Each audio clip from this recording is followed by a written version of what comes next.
Hello! This is Mike Swanson, and you're listening to the Wall Street Window Podcast. In a few moments, I'm going to be speaking with a very special guest. I'm going to talk with David Skarica, who runs the website addictedtoprofits.net. This is the very first interview of 2020 that I'm doing with Dave. We're going to see what he thinks about the financial markets, if he's got any interesting stocks on his radar, and it's going to be a good talk. Before that, though, I want to just tell you really quickly that the upgrade that we've been doing to the website over the weekend appears to be successful without any glitches. I thank goodness for that. What I did is I moved the website over to a new server, a faster server, so the load time when you go to the website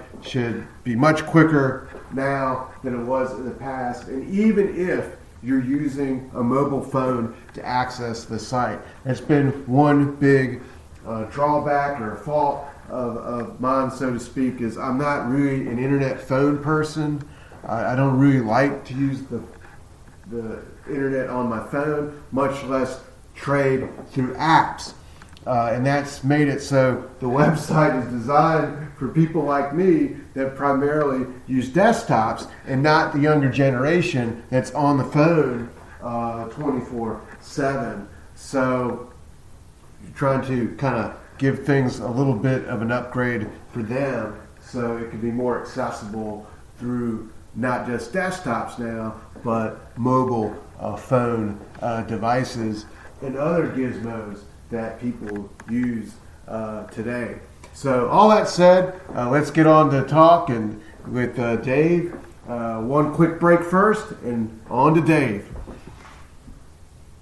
Go ahead, caller. Yeah, I'm interested in the truth about the JFK assassination. Right. Well, what do you want to know? Judy Baker's wild claim, Oswald girlfriend, she knew Ruby and Barry, cancer weapons. Really? I imagine I could claim I have four wheels. It doesn't make me a wagon, but okay. Oswald was on the kill team and trying to prevent the murder of John Kennedy. Come on now, has a real expert on the JFK assassination looked into her claims? Go to Amazon.com, enter Judith Baker in her own words. You'll get results for a digital copy of a book where Walt Brown utilizes her own words and the known evidence in the case to get at, well, a different perspective, let's say. You can get Judith Barry Baker in her own words from the author himself, signed if you request it by contacting Dr. Brown at KIASJFK@AOL.com. It's a fun book, and it actually dissects the many, many fantastic claims. Judith Barry Baker in her own words. Thank you for all the great information.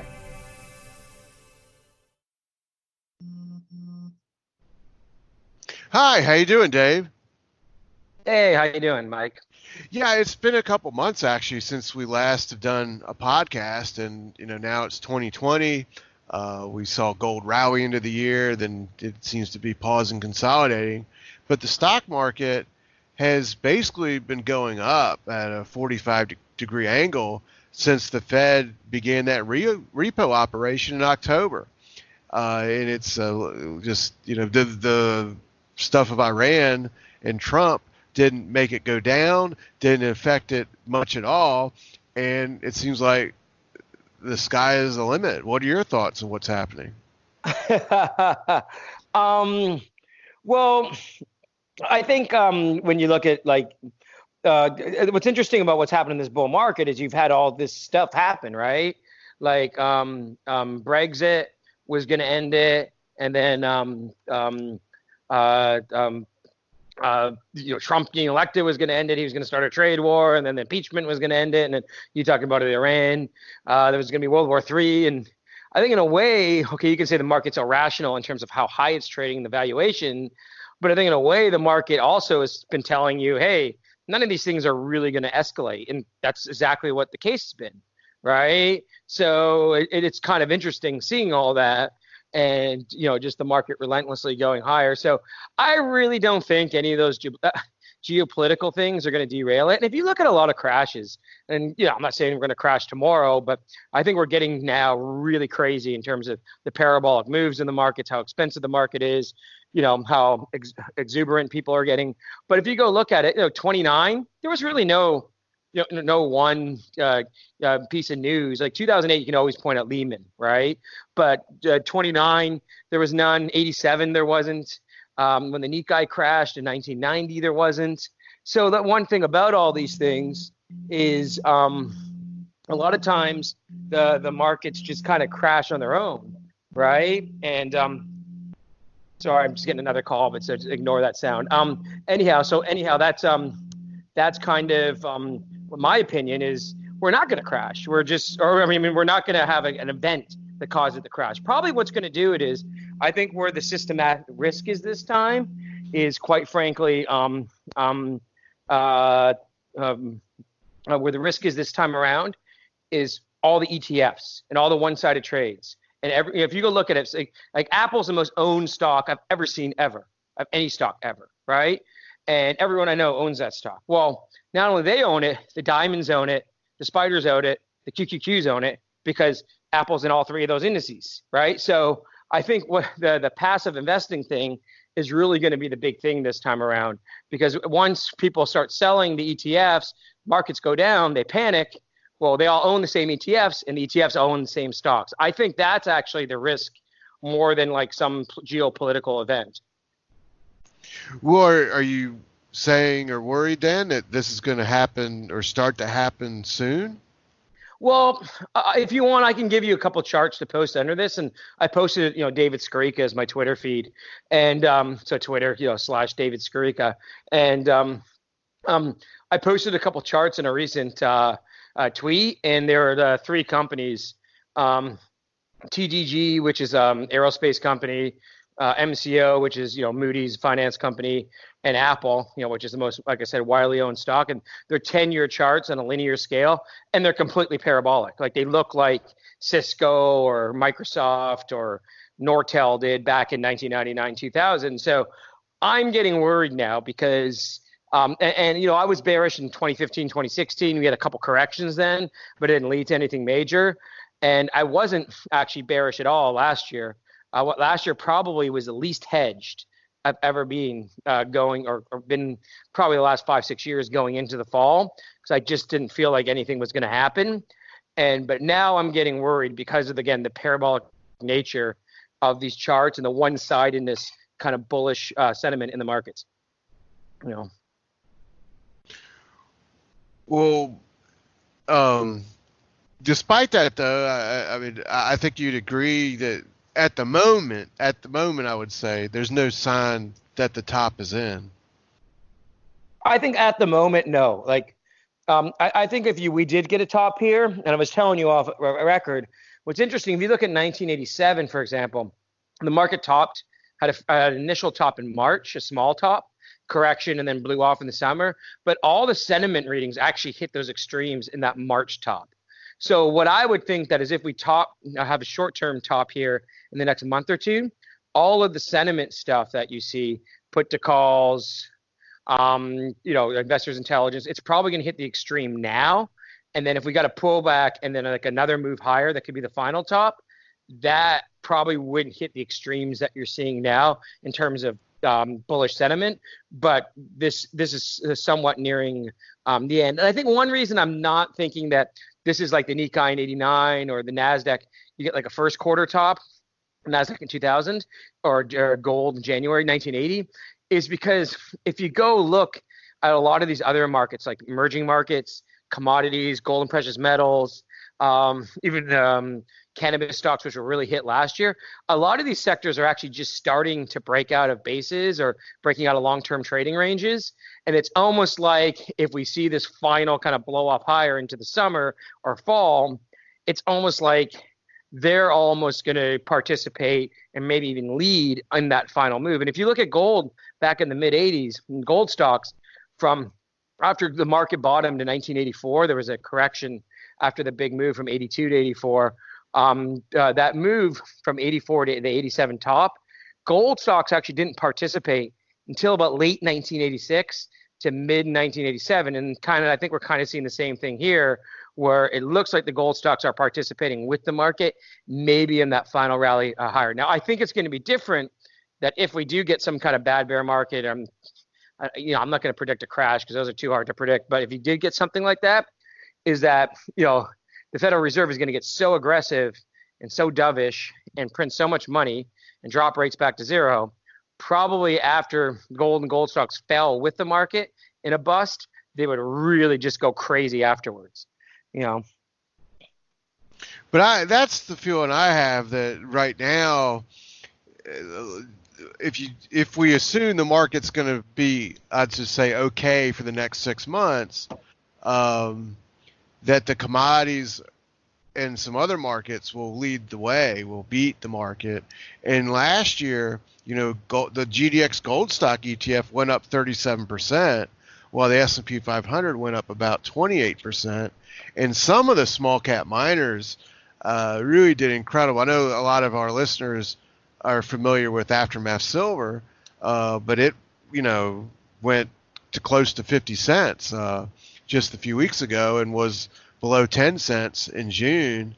And I would assume there's likely to be more small cap mining stocks that do that type of performance. If you get that rally that happened, again, similar in gold from November of 86 to August of 87, what you'll see is, if I think you break 16 to 1700 on gold, but we're at 1560 right now. We're not that far away, right? We're $40 below 1600 and we're like 140 below 1700, which is like, we're talking, if you do the percentages, it's roughly 3 to 7%, below each. If you get above those levels, I really think that's when the juniors kick in. I really think that's when they can really make money drilling for gold, looking for gold. A lot of higher cost mines become economic at those levels. And I really think that's when it kicks in. I remember being around, in the 90s and early 2000s when I first started, and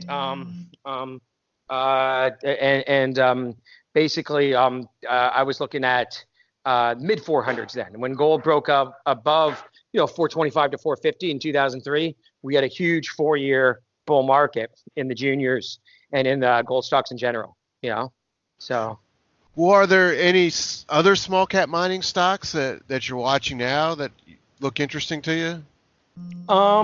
Yeah, there's a nice little junior by the name of African, because Aftermath, and AGG, right, is the ticker, and African Gold is it's a Forbes and Manhattan company. It's Stan Barty is the CEO. Stan, we know him really well. He had companies like Desert Sun Mining and Consolidated Thompson that were taken over by major companies.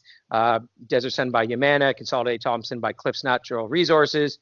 And this is kind of like his new deal for this phase of the mining bull market. And it's being called African.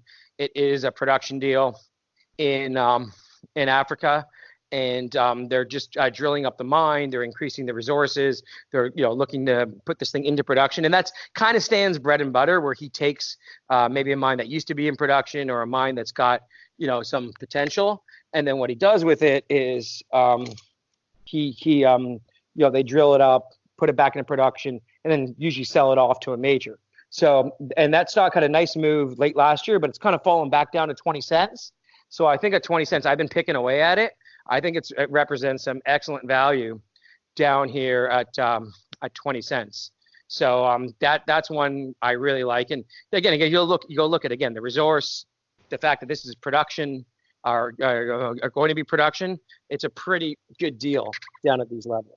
No, it sounds real interesting. Well, as we wrap up, do you have any other final thoughts? Or anything? No, I think my only thought too, talking about the market blowing off or talking about the way gold and gold stocks are acting, it's like gold and gold stocks are this strong with the market going up every day, hitting new all-time highs. What is going to happen when you actually get a correction or a pullback in the markets? Forget about crash, bull market, recession, blah blah blah. If you're going to get a huge bid because they're doing this repo stuff, they're printing money. Well, that's only going to increase if there's some kind of volatility enters the financial markets. So I would say that's something to watch out for here. If you kind of get this some kind of renewed volatility and you actually get a correction in the markets, I think the gold and gold stocks are going to do fantastic, because obviously a correction now is going to happen because whatever, the overbought situation, maybe people worrying about something, whatever. But it's not going to happen because people are fearful the Fed is going to raise rates. The rate hikes are done. So any correction too is going to be met with probably the view that they're going to cut rates more and add more liquidity. So that will help gold, and that was the problem, by the way, gold had in 2018 and even in 2017, and then even in 2018 and some of the corrections, people still had in their mind that the Fed might still raise rates, right? After they raised a bunch in 2017. Well, that's not going to be the case. After they raised a bunch in 2018. That's not going to be the case now. What's going to be the case now is any volatility or correction is going to be people thinking, hey, they're going to do more QE. They're going to cut rates more. And I think that's going to be really positive for precious metals. Well, in that sense, this year is the sweet spot for gold, because the Fed's stimulating. That's helping the stock market. That's helping gold. And if the stock market falls, all they're going to do is stimulate even more. Oh, yeah. And then, of course, look, there's also a political part of this, right? It is an election year. And I know the market fell in 2008 and 2000 during election years. But let's face it, in an election year, they're more like, they stopped raising rates in 2000. In 2008, they were cutting rates the whole way down. So I don't know if it can prevent a market going down, but we know the Fed is going to be probably dovish in an election year. They're not going to want to raise rates and cause the incumbent to lose, right? So, because that's how you lose your job as a Fed chair, even if, because the next president will see that and be like, well, I don't want that guy being my Fed chair either, because he might do the same thing to me, right? So they tend to be dovish during election years. So I really think that's going to be the case. And by the way, the last thing on that, we can have this discussion in another podcast, like longer term here, is what I find interesting about that whole situation is the Fed recently, there's a whole bunch of reports and things that have come out that on a macro level and secular level are interesting. I think the Fed, even though the economy is doing fine now and the stock market's at all-time highs, they're really getting worried because they don't have the ammunition to cut during a rate cut cycle like they usually do. And they think that once the next cycle occurs, they're just going to have to drop rates to zero and leave them there almost forever, like Japan or like Europe's been, for almost 10 years. So I think that's the kind of interesting thing, is that if you kind of look at behind the scenes, the Fed is actually, and the monetary authorities are getting worried because they just don't have the ammo to do anything, even though everything looks fine now in terms of the economy and the stock market. So that's going to be another interesting thing going forward. Definitely. And I think that's going to play out over the next 10 years. So everyone listening, if you want more information from Dave, go to his website, addictedtoprofits.net. And thank you for taking the time to talk with me and everyone else out there in the internet world. Yeah. Thanks for having me, Mike.